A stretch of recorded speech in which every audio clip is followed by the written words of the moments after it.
What this is an attack on human rights and civil liberties. It's most important in a free society that we have free trade unions.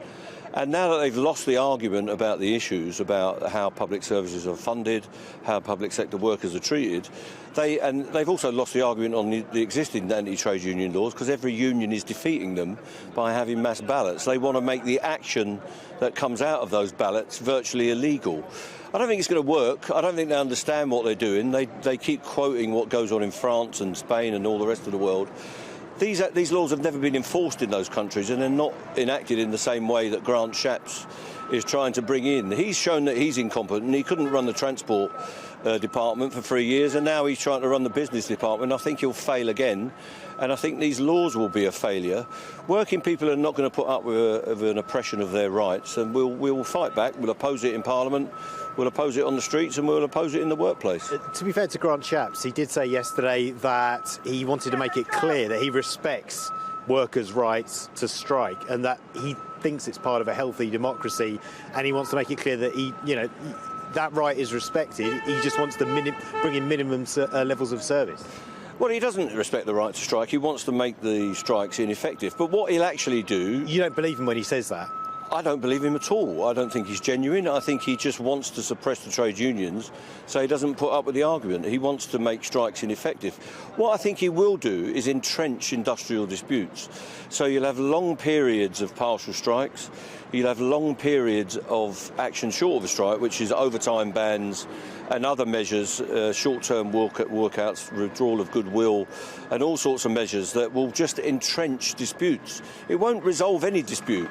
It will just make the action longer and more bitter, if you like. So it won't work. And what he will end up doing is conscripting labour.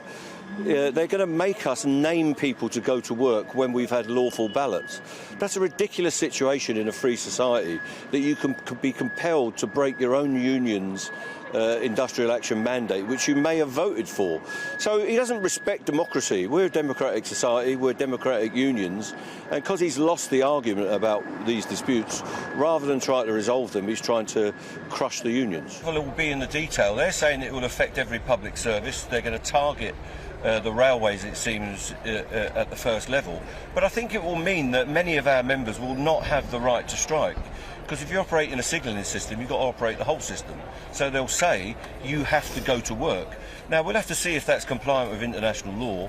We don't think it is. We've got QC's opinion that tells us that much of what they've got in mind could be completely illegal under the Human Rights Act and under the International Labour Convention. So it's up to them what they put into their drafts, and we'll have to see what we can do about it when it comes forward. Keir Starmer said yesterday that he would repeal any legislation that they brought in. I assume you liked hearing that from the Labour leader yesterday? Yeah, I agree with that. I would press Keir Starmer to stand up against this repressive legislation. The government has got a duty in this dispute to resolve it. They are the employer, in effect. They control the train operating companies and they own Network Rail, and it's written into the contracts that they control the industrial mandate. So rather than all this bellicose nonsense, we could have been using this time to talk about resolutions to the dispute.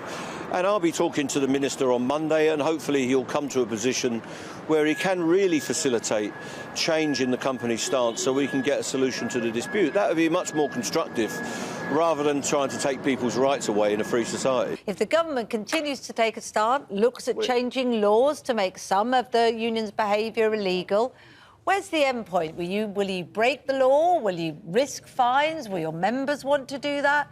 Or are we just consigned to watching two entrenched sides fight to the death?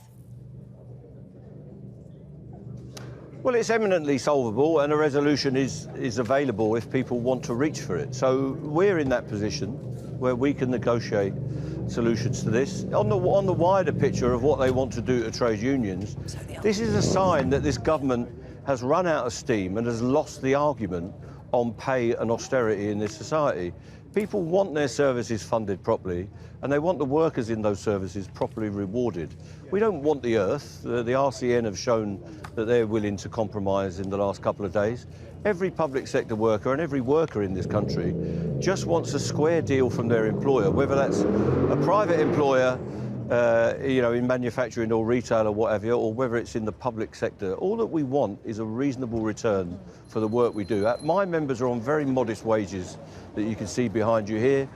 They just want to be properly rewarded for the effort they put in 7 days a week, around the clock, like most other people. They haven't had a pay rise now for going into the 4th year since before the pandemic. All we want is a square deal. That is resolvable on a reasonable basis as quickly as we can get it, and it's the duty of the government to come to the table and make that possible in the next week or so. These train operating companies are making profit today when the trains aren't running. They're indemnified for their costs. And if I was in the hospitality industry or the entertainment industry, I'd be fuming about the losses, the unnecessary losses that this government is causing while they are subsidising First Group, Go Ahead, Abellio and the national railways of France, Spain, Italy and the Netherlands to not run trains. £450 million will be made by the train operating companies during this period. They made profit all during the pandemic when those hospitality industries lost money because this government is subsidising this industrial dispute. That is an outrage and it's got to be addressed. And if I was the hospitality industry, I'd be knocking on the door of number 10 and demanding a resolution to this dispute.